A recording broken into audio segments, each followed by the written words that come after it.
it's time to take a look at the continued liquidation and attacks on Western culture. So just as a reminder for everybody, I know we've gone over this quite a bit recently, but first of all, there's a lot of the stuff going on about Dave Chappelle, and I would say that one of the cornerstones of Western culture, as it has been recently, has been, we've got a great tradition of comedy, where people can just get up on stage and make fun of what they want and whoever they want without repercussion. And people are definitely trying to make that not so much the case. So just as a reminder, he's had his recent special, The Closer, which was very, very controversial, where he made fun of subjects surrounding trans people. There was the big Netflix protests that we've covered as well. And it's just continuing onwards, where Dave Chappelle has been in Francisco recently amid the controversy. He appeared at the Chase Center in San Francisco Thursday night for a screening of a new documentary, which is his Untitled, about performances at a neighbor's cornfield during the pandemic. And while he was attending, and there was quite a few other people attending, along Market Street at 7th, members of the non-profit advocacy group, the Transgender District, said Chappelle's jokes about their community are no laughing matter. Aww. Yes, because I care so much about what you have to say. We simply want respect, said Jupiter Peraza, a transgender woman and surely a very funny person herself. The humor, the jokes, are going to lead to violence and death. No, they're not. What are you on about? Is that a threat? Yeah. Oh, well, that's a good point, actually. Violence and death from who and aimed at who? She's cocking an AK, being like, well, if you keep telling these jokes, I'm going to have to shoot someone, Yeah, so, but yeah, if she's meaning it on the sense of Dave Chappelle's jokes are going to cause me to have violence and death, well, then that's not the case whatsoever. That's also a threat. Yeah. She's like, I'm going to start shooting the audience. I mean, Allahu Akbar to you. I don't know what do you want? But yeah, someone else continued, to have people who are not part of the community have such disgusting comments upon the way we live our lives is not even human, said Ivory Nicole Smith, a transgender woman. So this is all just typical screeching that you hear nowadays all the time. But I find it quite ironic that they've decided to say that people making these jokes outside of the community makes them not human, when one of their biggest arguments is stop dehumanizing us. Constantly, you hear it all the time. Whenever jokes are made, it's violence, it's leading people to not validate your existence, etc. But all of this has sort of led people recently to say, we don't like this. So you can see here there's been a recent report saying that 72% of people say cancel culture is out of control. Yeah. You'd hope it would be more, but 72% of people are standing there with Picard signs saying jokes are funny. Yes, Dave's a funny guy. Yeah, I like jokes. Yeah, in the wake of the controversy surrounding comedian Dave Chappelle, Americans overwhelmingly say that cancel culture is out of control and believe that free speech should be protected against censorship. I absolutely agree with that. A new national telephone and online survey said that 72% of Americans believe that cancel culture, a form of censorship that harms the careers and reputations of public figures for doing or saying things that are considered offensive, has gotten out of control. Only 15% disagree, while 12% are not sure. 75% believe that protecting free speech is more important than protecting people from speech that is offensive, which is absolutely true. There is no right. Why is that? I consider 75% low on that. I know, but I'm glad that it's I'm glad that it's still at least in the majority of people. 16% disagree. But remember, there is no right that you have not to be offended as it stands within a liberal framework of liberal rights. I assume they're polling Americans here. I mean, if you poll British people, you'd end up with 50-50 because some of the people here are brain dead. Sadly. But the fact that you gave even 16% in America is disappointing to me. But yeah. Yeah, but their characterization of cancel culture is absolutely right as well. Leo on the podcast yesterday was talking about Terry Gilliam losing his performance at the Old Vic just for supporting Dave Chappelle for some reason. And I think there's also a greater point to be made here that when you're trying to censor people who are comedians, people who are artists and musicians and filmmakers just for the political views that they have, their job isn't just enriching their own bank accounts and their wallets. Culture is enriching for the culture that it finds itself within. It's good for all of us to have great music, great art, great cinema, as far as I see it. And in looking into all this, I found this article here. Should classic rock songs be toppled like Confederate statues? Now, Callum, I know that you're not a big music guy yourself. I don't think they're talking about propaganda music in here. Oh, we're safe. Okay. No. Yeah. So sadly, you may not have as much to contribute here, but Allah Suri El Bashar's never going down, bro. what a classic. But yeah, so this article's talking about it, saying a long, long time ago, I can still remember how that music, referring to classic rock, used to make me smile. The implication here that I'm finding is that something has come along since she was younger to drain the joy that she is experiencing from certain kinds of music, and that sounds to be external rather than internal, that you could say. So American Pie, Don McLean's generation-defining ballad, was released on vinyl 50 years ago this October. The first time I ever heard it, I was with my sister in our kitchen. I was 13. I was eating a bowl of alphabet cereal. It came on the radio, and my sister said, "This is the greatest song ever." It's impossible for me to hear that song now, even without thinking of her. And I think this goes to show, despite what she's going to say later on in this article, that music does have a great power over people to transmit you back to those periods of time where you may have been more innocent, especially if it's something that you heard when you're younger. And that's one of the great things about music as far as I'm concerned. But when Patricia McLean, Don McLean's ex-wife, hears American Pie, she isn't reminded of golden memories of adolescence or even the age of classic rock and roll memorialized by the song. She says that she was subjected to years of emotional and physical abuse from her former husband. So she was married to him for 29 years. Yep. Sorry, why he this? playing the song on repeat all day? I don't know what she means. I don't know either, but apparently, well, I can imagine. I understand what she means to a certain extent, saying that, you know, if she hears something that reminds her of him, then it's going to be potentially distressing to her emotionally. So he used to cover up like the beating of her by playing American Pie really loud. And therefore, she gets triggered by American Pie. I don't think those are the exact allegations, but maybe. But I don't know what the hell else she's saying. I mean, you know, was she assaulted by the song? Like, did they use the song as a weapon or what? Well, I mean, she goes on to say that, you know, she was abused and she called the police and he was arrested and eventually charged with 6 misdemeanors. I'm laughing. Did they have American Pie playing on the police radio when they arrived? I don't know what she means. Like, where does the song come into this? They take him away and switch the police car and it starts blasting. No! Yeah, I don't... What? Okay. But yeah, he pleaded guilty to 4 as part of a plea agreement. For the other 3 charges, criminal restraint, he paid some $3,000 in fines. I mean, as terrible as all that may be, if it's true, I mean, he pled guilty, so I can only assume that it's true. That doesn't change how good or bad the song is. That's not necessarily. Yeah, I mean, it should be obvious, right? You know, if you write some music and someone gets beat while that song's playing, that means that music's worse. Well, I mean, it's the guy who wrote the song, obviously, did that. But right. Either way, I'm very much in the you can separate art from the artist crowd. Oh wait, so the guy doing the beating was the guy who wrote the song? Yes. Right, okay. I was wondering where the hell did the song come into that? I didn't get that at all. Oh, sorry. Apologies, yeah, for anybody who may have been unclear that the guy doing the beating was the guy who wrote the song. Okay. But that doesn't change, once again, that you can separate art from the artist. Yeah. I mean, if you look into the background of almost anyone who's created anything of worthwhile in culture, then you're going to probably find some bad stuff that you're not a fan of. But I mean, that plays into everything to do with the cultural erasure that some people are trying to push on every aspect of Western society. So it says, the past several years have seen a reassessment of our country's many mythologies, from the legends of the generals of the Confederacy to the historical glossing over of slave-holding founding fathers. I don't know what this has to do with musicians not being perfect angels, but you've got to throw those comparisons in there. But as we take a look at the sins of our historical figures, we've also had a hard look at our more immediate past and present, including the behavior of the creators of pop culture. The reassessment extends now to the people who wrote some of our best love songs. But what to do with the art left behind? Can I still love music if love their music if I'm appalled by the various events in the lives of Johnny Cash or Elvis or Jerry Lee Lewis, or by Eric Clapton's racist rants and anti-vaccination activism?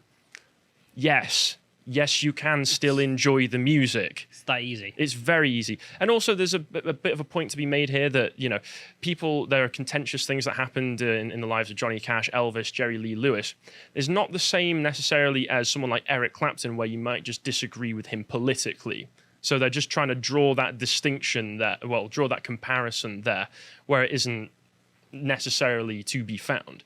But there is a certain truth in some of the things that she's saying, that sometimes for some people it can be difficult to listen back to music that they've enjoyed if they find out the person who wrote it was a reprehensible person. I know a lot of people don't listen to Gary Glitter anymore, for instance, and anybody who was a fan of the Lost Prophets back in the mid-2000s will probably have difficulty listening to them now. But that's just a case of personal tolerance from that individual, and you shouldn't be trying to cancel people or that music. It doesn't change how good the music is. But she goes on here, for a lot of baby boomers, it's painful to realize that some of the songs first lodged in our memories in adolescence really need a second look, and it's hard to explain why younger versions of ourselves ever thought they were okay in the first place. Well, because you were young, you didn't know, and it's good music. It's pretty easy to explain, right? I don't know where the practical side of trying to top all these songs comes in. Neither do I. I mean, she goes on to say here, in American Pie, Don McLean asked if music can save our mortal souls. My guess is probably not, but it can help us to time travel, not only to our adolescence past. Maybe reconsidering these songs and their artists can inspire us to think about the future and how to bring about a world that is more inclusive and more just. Just stock rhetoric, stock nonsense. And what is being advocated here? Does every musician releasing their songs to a wide audience have to be purity tested before it's allowed to be heard by people? The NPC meme is kind of played out, I'll admit. But at the same time, you remember that CGP Grey video that CGP Grey made, which he was making the point that a lot of articles, there's an idea of being able to make them printed by robots now, so no one writes them. With SJW stuff, I mean, it really does come through. This does kind of come across like those memes that you see of, I fed an AI algorithm a load of SJW talking points, and it wrote an article for me. This is that article. If the woman's name wasn't there and you could click on her profile and all that, I would actually believe that this was a robot at this point. An auto-generated article, yeah. Why do we destroy songs? Why? Because inclusivity. Because people bad. Yeah. And if you move along, you can see that it's not just pop culture that's being attacked. As many people are aware, there's lots of attacks on just general culture, especially in the West. So here, a portrait of a Waterloo hero has been removed from galleries that awaits youth-led colonial reinterpretation. A portrait of Waterloo hero Sir Thomas Picton has been removed from an art gallery after 100 years as part of a project to decolonize the painting. And I think it says in there as well that the way that they're going to decolonize it is by having youth artists like giving people tattoos.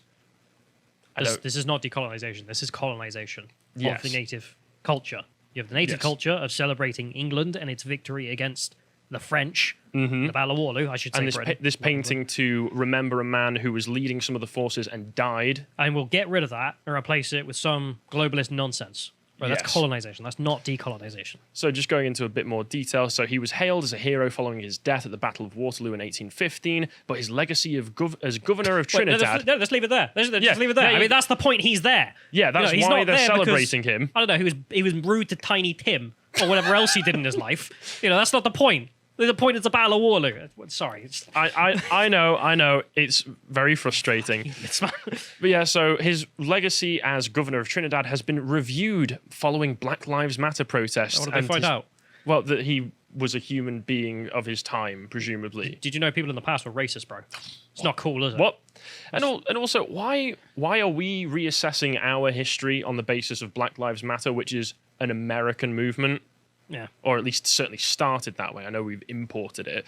But his portrait at the National Museum of Cardiff has now been hidden from public view. They've had to put it in a back room somewhere so it doesn't offend people walking past. You look at it, like your eyes melt and, Indiana Jones. It's like, Raiders of the Lost Ark. The 19th century portrait, which is hung in the gallery since 1907, was previously earmarked for a £12,000 reinterpretation project to decolonize the artwork by highlighting Picton's colonial connections. What any of this does to actually help anybody in the real world, once again, I don't know. It seems it furthers the cause of our trying to undermine the native institutions. I mean, as I said, it was colonization here. This is a outside force, because an outside ideology coming to Britain and removing a hero of the native people and saying this is verboten. It can't even be in the room. I mean, it needs to be covered up.